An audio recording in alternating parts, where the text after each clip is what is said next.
Insulin sensitivity is a huge buzzword right now, and not many people understand how it's actually working, so here's an easy analogy. Imagine you just moved into a new house. Someone knocks on the door, you get up, answer it, talk to them, etc. Now imagine you have 20 people knocking on your door.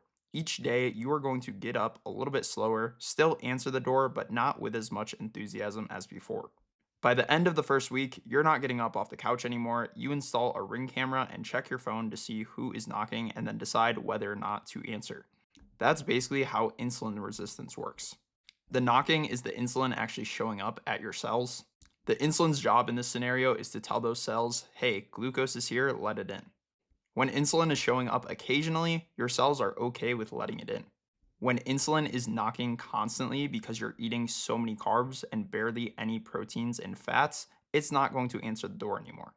Every time you eat carbohydrates, your blood glucose rises. Your pancreas is going to release insulin so it can shuttle that glucose out of the bloodstream. It's going to go directly into the cells, mainly muscle, liver, and fat tissue. And then at that stage, it can be used for energy. The main things to track here are blood glucose, fasting glucose, and A1C. Blood glucose is post meal after you eat, basically seeing where that blood sugar is sitting. And then fasting glucose is going to be first thing in the morning in a fasted state. This typically tells you what your baseline is without anything challenging the system. And then last but not least, hemoglobin A1C. This is the average of your blood glucose over the past 3 months. This is a good metric because it's tracking everything that's been going on, not just the last couple of days or last week or so.